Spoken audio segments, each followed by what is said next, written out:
L'homme se réveilla avec un froid glacial qui semblait s'infiltrer jusqu'à ses os. Sa tête était lourde, enveloppée d'une douleur sourde, et pendant un instant, elle ne parvint pas à se souvenir où elle se trouvait. L'obscurité qui l'entourait était oppressante, une obscurité si dense qu'elle ne pouvait dire si ses yeux étaient ouverts ou fermés. Les sons les plus faibles résonnaient sans fin, créant l'impression inquiétante que la pièce elle-même était vivante. Alors que ses sens s'aiguisaient lentement, l'homme prit conscience des cordes serrées qui lui entaillaient les poignets. Elle essaya de bouger, mais les liens la maintenaient en place, ne lui laissant que la liberté de lever légèrement la tête. Ce mouvement lui donna le vertige, mais elle se força à se concentrer. Des formes floues commencèrent à prendre forme dans l'obscurité, et alors elle les vit. Les êtres aux jambes de chèvre se tenaient au-dessus d'elle, leurs formes tordues partiellement dissimulées par les ombres. Leurs yeux fixes et immobiles étaient rivés sur elle, et une vague de terreur glacée l'envahit. Son souffle se bloqua dans sa gorge, et elle poussa un cri désespéré et brut, qui résonna faiblement avant d'être avalé par le silence lourd. Les êtres aux jambes de chèvre restèrent immobiles, leurs visages grotesques fixés sur elle, comme s'ils attendaient quelque chose. Puis, leurs voix aigres et grinçantes brisèrent le silence. « Nous perdons du temps », siffla l'un d'eux, sa voix rude comme du métal raclant contre de la pierre.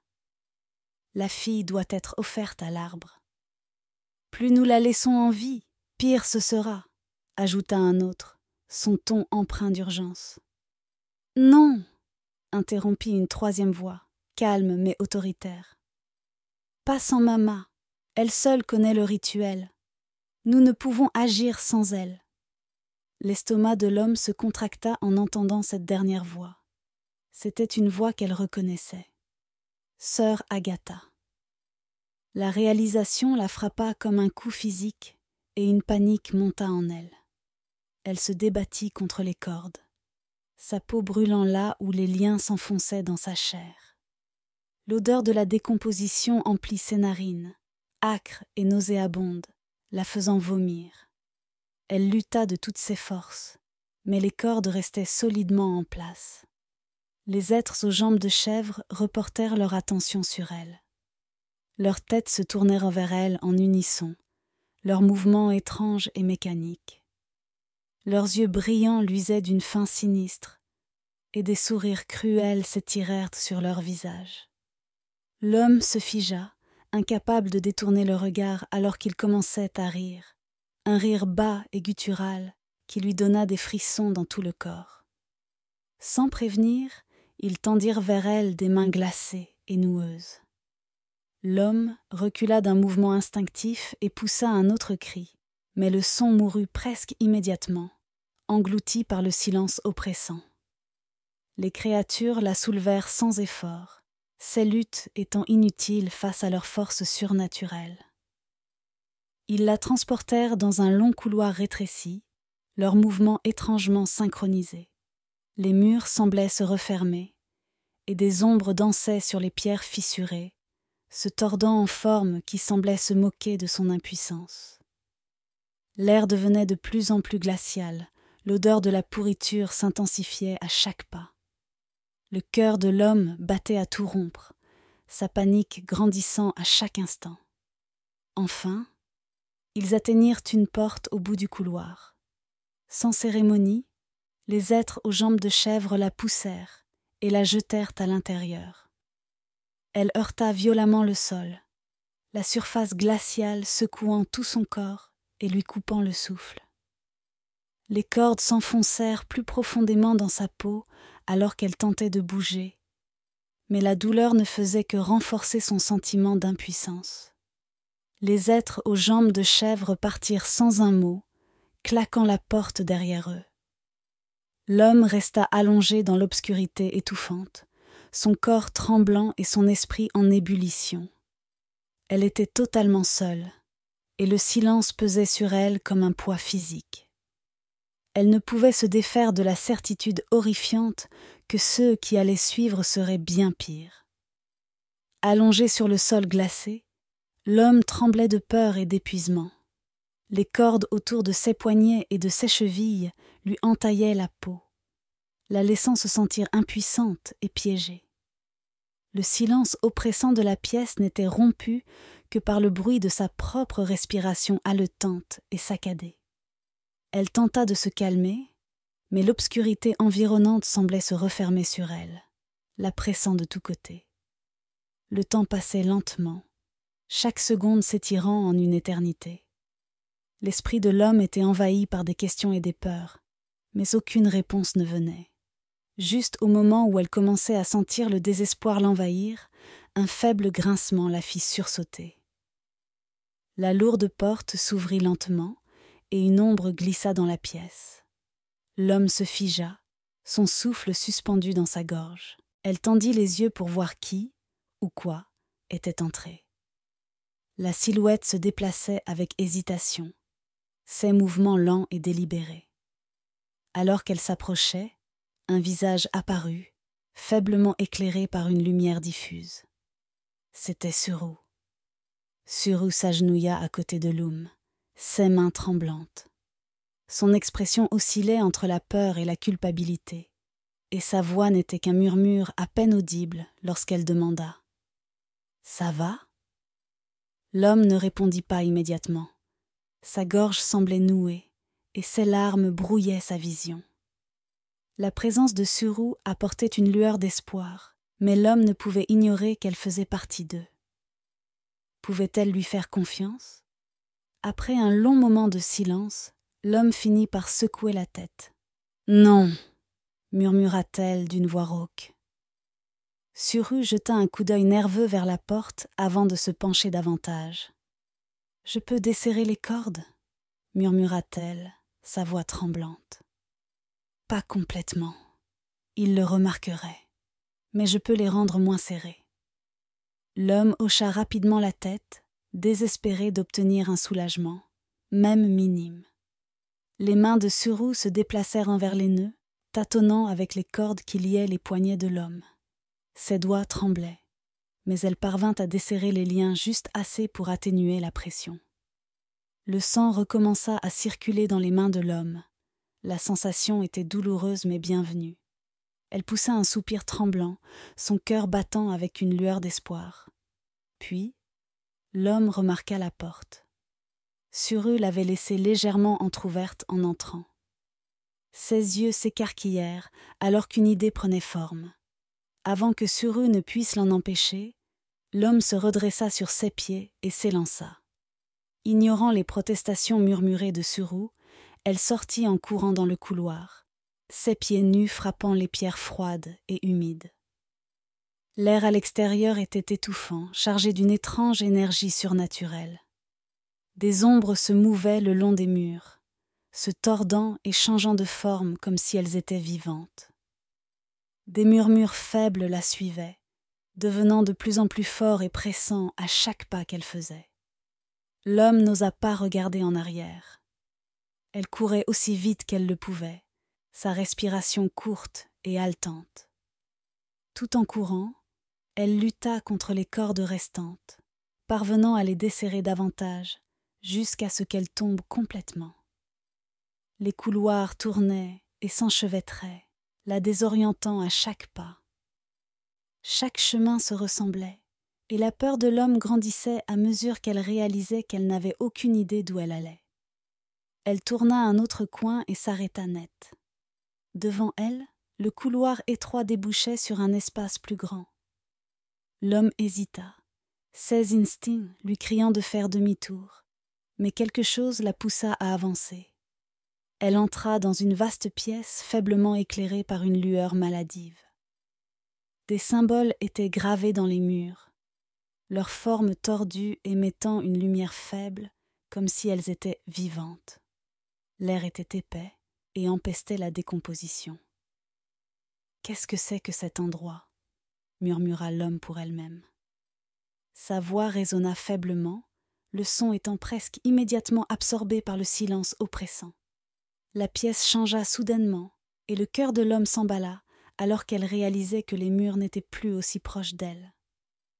L'espace s'était transformé en une immense salle bordée de miroirs.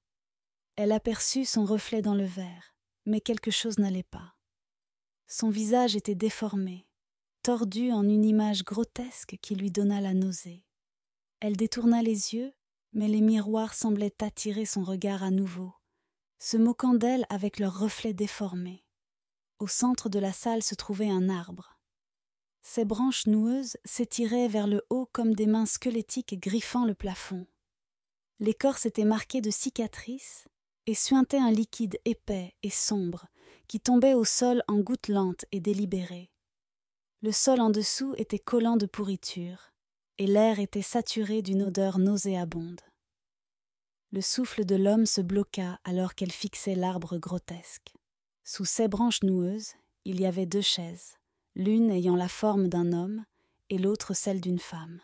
Les chaises étaient grotesquement tordues et dégageaient une sensation de malveillance qui donnait la chair de poule à l'homme. Elle fit un pas prudent en arrière, mais le bruit de pas approchant la figea sur place. Les pas devenaient de plus en plus forts, accompagnés de voix basses. L'homme se précipita derrière l'une des chaises, pressant son corps contre sa surface froide. La porte s'ouvrit en grinçant, et un groupe d'êtres aux jambes de chèvre entra dans la pièce. « L'arbre saigne à cause de la fille, » dit l'un d'eux, sa voix tranchante et pleine d'urgence. « Si nous ne la trouvons pas et n'y mettons pas fin, le sang nous noiera tous. » « Elle détruit l'équilibre, » ajouta une autre voix, lourde de colère. « Les mariés vieillissent trop vite, elle gâche tout. » L'homme retint son souffle, son cœur battant à tout rompre, alors qu'elle écoutait leur conversation. Il parlait d'elle. Elle resta parfaitement immobile, les poings serrés, essayant de réprimer la terreur qui montait en elle. Si elle la trouvait, tout serait fini. Les êtres aux jambes de chèvre finirent par partir, leur voix s'éloignant alors qu'ils s'enfonçaient plus profondément dans le labyrinthe. L'homme expira difficilement, son corps tremblant alors qu'elle sortait de sa cachette. Ses jambes étaient faibles, mais elle se força à bouger. Elle ne pouvait pas rester là, elle devait continuer. L'homme se glissa hors de la salle sinistre et retourna dans les couloirs tortueux. Ses jambes flageolaient, mais elle se força à avancer. Le silence oppressant autour d'elle semblait plus lourd, comme si les murs eux-mêmes surveillaient chacun de ses mouvements. Sa respiration était courte et haletante, alors qu'elle progressait, passant porte après porte, chacune aussi menaçante que la précédente. Certaines portes étaient légèrement entr'ouvertes, laissant entrevoir de fugaces aperçus de ceux qu'elles contenaient. Des ombres qui se tordaient de manière surnaturelle, de faibles murmures de voix et des bruits occasionnels qui faisaient battre son cœur plus vite. L'homme n'osa pas s'arrêter. Elle n'avait aucun plan, aucun chemin clair, mais elle savait une chose, elle ne pouvait pas rester immobile. En tournant un coin, elle s'arrêta brusquement. Une faible lueur provenant d'une pièce attira son attention. La porte était entr'ouverte juste assez pour qu'elle puisse jeter un coup d'œil à l'intérieur. Ce qu'elle vit lui retourna l'estomac. La pièce était remplie de rangées de lits étroits, chacun occupé par une silhouette immobile. Des filles étaient allongées parfaitement immobiles, leurs visages pâles et calmes, mais étrangement figés. Leurs poitrines ne se soulevaient pas, comme si elles avaient cessé de respirer. Le souffle de l'homme se coupa lorsqu'elle reconnut certains des visages. C'étaient les filles disparues, celles dont elle avait vu les photos dans les albums de l'école. Elle ne pouvait détourner les yeux. Leur immobilité cadavérique était terrifiante, et la vue fit trembler ses genoux. « Qu'est-ce que c'est » murmura-t-elle pour elle-même, sa voix à peine audible. Une voix basse et retentissante brisa soudain le silence, résonnant dans le couloir. « Nous t'avons trouvée, petite fille. » L'homme se retourna d'un bond, son cœur battant à tout rompre. Une silhouette massive se tenait derrière elle, projetant une ombre immense sur les murs. Les êtres aux jambes de chèvre commencèrent à émerger de l'obscurité, leurs formes grotesques s'approchant lentement. Leurs yeux fixes brillaient de malveillance, et leurs sourires tordus s'étiraient de façon surnaturelle. La panique s'empara de l'homme alors qu'elle cherchait désespérément une issue, mais les êtres aux jambes de chèvre bougeaient avec une précision terrifiante, bloquant chaque chemin. Leurs mains glacées et noueuses se tendirent vers elle. Elle tenta de se débattre, hurlant et se débattant, mais c'était inutile. Ils la maîtrisèrent facilement, leur emprise étant aussi froide qu'inflexible. Les créatures la soulevèrent comme si elle ne pesait rien et la transportèrent à nouveau à travers les corridors labyrinthiques. Les cris de l'homme résonnaient faiblement, étouffés par l'air oppressant. Ses membres étaient faibles et le froid semblait s'infiltrer dans ses os. Enfin, ils atteignirent de nouveau la pièce sombre. Sans un mot, ils la jetèrent sur le sol glacé. Cette fois, ils lièrent ses mains et ses pieds encore plus fermement, les cordes s'enfonçant douloureusement dans sa peau. L'homme se tortilla contre ses liens, haletant, mais ses efforts étaient vains. Les êtres aux jambes de chèvre quittèrent la pièce, claquant la lourde porte derrière eux. Allongé sur le sol, l'homme sentit les larmes couler sur son visage. Le désespoir qu'elle avait tenté de repousser menaçait à présent de la submerger. Pour la première fois, une pensée traversa son esprit. Je ne quitterai peut-être jamais cet endroit. Alors qu'elle se tournait sur le côté, essayant de réprimer les sanglots qui secouaient son corps, ses yeux s'écarquillèrent. Elle n'était pas seule. Dans la faible lumière, elle aperçut une silhouette assise dans un coin de la pièce. Son souffle se coupa, et son premier réflexe fut de crier, mais la silhouette parla avant qu'elle ne puisse le faire. « L'homme », dit doucement la voix, teintée de regret et de soulagement. C'était Suru. Elle était également ligotée, ses poignets et ses chevilles entravés par des cordes. Son visage était strié de larmes, et ses yeux étaient gonflés d'avoir trop pleuré. « Tu dois comprendre, cet endroit est maudit, » murmura-t-elle, sa voix tremblante. « Il est lié à quelque chose de sombre, quelque chose d'ancien. » L'homme cligna des yeux, ses propres larmes momentanément oubliées alors qu'elle fixait Suru. « Que veux-tu dire ?» demanda-t-elle, sa voix rauque. Suru hésita, cherchant visiblement les bons mots. « Cet endroit, il existe depuis des siècles, » dit-elle finalement. « Il se nourrit de sacrifices, de sang et de vie. C'est ce qui le maintient en vie. Mais maintenant, quelque chose a changé. » « Qu'est-ce qui a changé ?» murmura l'homme, un frisson de terreur envahissant sa poitrine. Suru baissa les yeux, sa voix tremblant alors qu'elle répondit.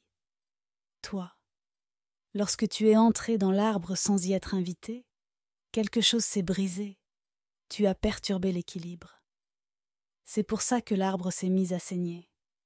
C'est pour ça qu'ils ne peuvent pas te laisser partir. » L'estomac de l'homme se noua, alors que le poids des mots de Suru s'imposait à elle. « Que se passe-t-il s'il me laisse partir ?» demanda-t-elle, à peine capable de prononcer les mots. Suru hésita de nouveau, son expression marquée par la douleur. « Si tu pars, l'arbre mourra, » dit-elle doucement. « Et tout ce qui est à l'intérieur mourra aussi. Moi, les autres, tout. » Les paroles frappèrent l'homme comme un coup physique. Elle fixa Suru, son esprit envahi de culpabilité et de peur. « Est-ce que tu veux que je meure ?» demanda-t-elle dans un murmure tremblant. « Non, » répondit Suru rapidement, sa voix emplie d'urgence. « Je ne veux pas ça.